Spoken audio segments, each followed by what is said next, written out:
Alright guys, sorry about that.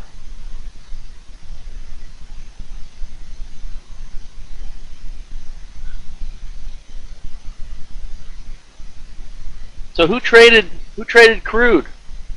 You guys go through the sequence of trades here. I know it was tough, those first two trades losing.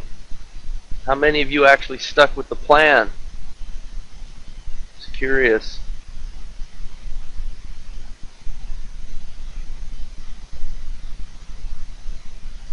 Here's what our session looked like right when we were starting out, right? Yeah, good job. That's really disciplined and excellent trading. There's the low of the day, right at 51. It bounced right off of it and just kind of went into, you know, a nice move up. It's like a mountain, huh? Action, reaction, subsequent action, reaction. The next action barely breaking out. You can almost look at that as a false breakout. It failed. And then it fell down really hard. Action in the opposite direction. Reaction. Jump trade setting up to give you the next action move down. Worked perfectly, but it was before our start time. And then we had some little reactionary stuff in here. This action move down just didn't have the same energy that the first one did, right? Kind of started to falter in here, and that's unfortunately the trade we got caught up in. So it tried to then put an action move up. And what ended up happening is that this reaction to this big move down ended up being all of this. And it was the 50 EMA that marked the end of that reaction. This is how I look at price action. Think like this, you know? That set up an action move lower, which forced it to crash through the low of the day, this orange line. And we were able to pick that up on the third trade. The reaction was pretty close to at least a break even. I mean, we're trying to get to 42. Not that close. Kind of close.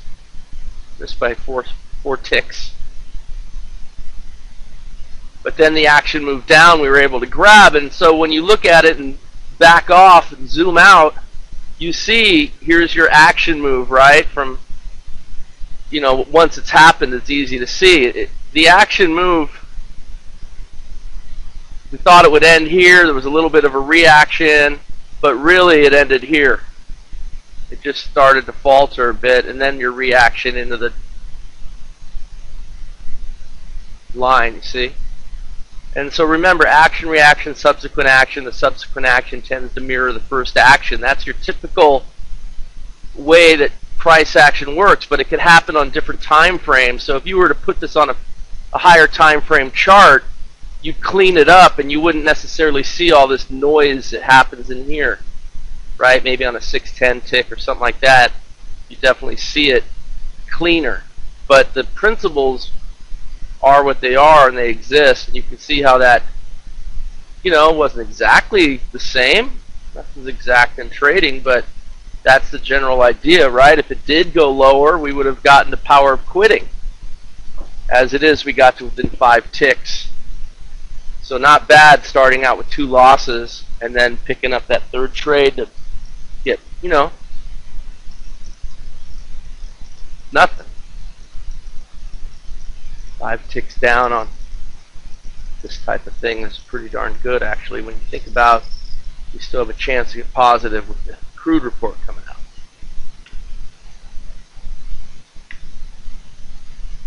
Still got a few minutes.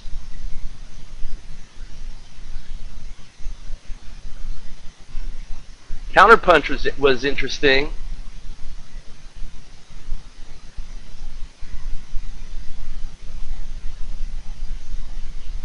Yeah, I wonder, did you go in with market orders, Joel, or was that stop limit orders?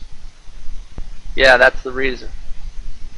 You know, you run the risk. You try to get rid of slippage, but every now and then you run the risk of not getting filled.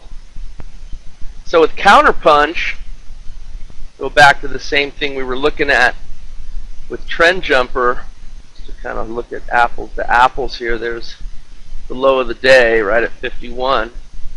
And you can see some of the pre-market moves are really good. I was watching it as it failed to break out here, and I'm like saying, man, that short setup's going to go, and it did. That was a short setup. But it's early, right? It's at 8:22. You might look at some pre-market trades under certain circumstances. The clue, of course, is that the histogram got pretty high and then rolled over.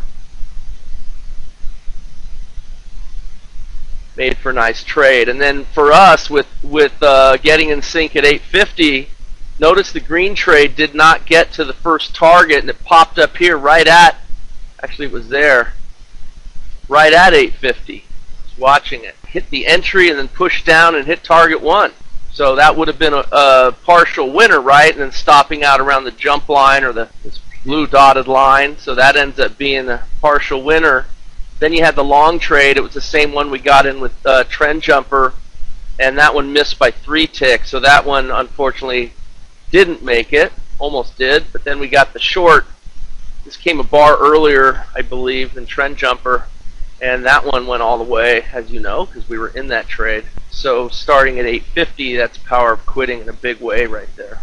And the long trade, which just got in, of course, we're finished, but you can see that just hit target 1 also. So just, you know, counter punch. Alright, well, we got a few minutes to kind of look at stuff. Show you what I'm looking at right now. Desktop here with some counter punch trades. The Euro Yen 5-minute, just looking at that, of course. EJ did really great with those 2 setups. This is a completely different look and feel, of course, but all things being equal, that was the first trade. It was right at 9. You can see how well that one did. Had these earlier trades here, but they were already finished. So around 8:20ish, there were no setups until here. So that's on a 5-minute on EJ, 5-minute on the Euro US. A lot of good forex options here. So just starting at 7, like I said, is what I've been testing on this one. You can see at 7, there was this get in sync. You had to wait for it to pull back, and then it came up and hit target 1 anyways, and that's about the smallest target that will allow. Trying to get another winner here, you get the purple trade, and that one takes you all the way down. Just finished. Nice trade also. Got in at 8:10. Another 5-minute chart on the Euro US, 377 tick. Very similar, except I'm not sure when start time would be, but if you're starting at 7, then the first trade actually loses. But it stops and reverses, and gives you a nice big winner, so it's a winning session regardless. Stop and reverse, keeping the loss very small, just that much. Winner with a nice move down, and you add to your position. I mean, those things are yet to be explored. Maybe when it's trending, you find a reason to put on one additional add-on. Forex charts makes sense to me. 233, you see a similar, more trades obviously. It's very similar to the 5-minute chart, but it gets short a little bit differently, but still zooms all the way down to there. Really great. And a market I really like with the Euro US, the more I look at it, the more I like it, because it's literally one trade, maybe 2 a day, but you just got to start earlier. Maybe too early for me, is this 15-minute chart. And so here's a case where maybe it didn't do as well as 1461. Yeah, unfortunately, it's just going to get wiggled in and lose. But then it gets short and wins. Just gets to that full target. Not quite sure if that ends up positive or not yet, but this one's, like I said, I just been doing a quick test on this over the last several months. It's been winning 80% of its sessions with just like 1 to 2 trades, occasionally 3. So that's an interesting alternative for forex day traders who want to just add something additional that's kind of low maintenance or low stress. The 15-minute chart, you don't really have to do too much with it. I already showed you the crude oil, and you can see that there's been some really good trades since. It leads me to the idea with Counterpunch that you could really explore different start times. Because what I'm finding with Counterpunch is that when you start trading, you just got to keep going until you get positive, and most of the time you will. Now, I don't think you should just flippantly start at any old time.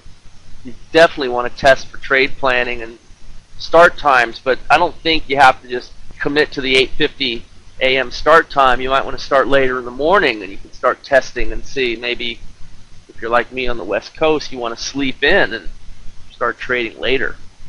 I think that with this strategy, you probably could. Although you probably could with trend jumpers also. Now I'll just show you one more, and then we'll get ready for this report. So on YM, 8:30, right at 8:30, you can see there's the setup right there. 8:30, 20 seconds. It came back down if you missed it. Could have got it. Then it comes up, hits target 1, target 2, target 3.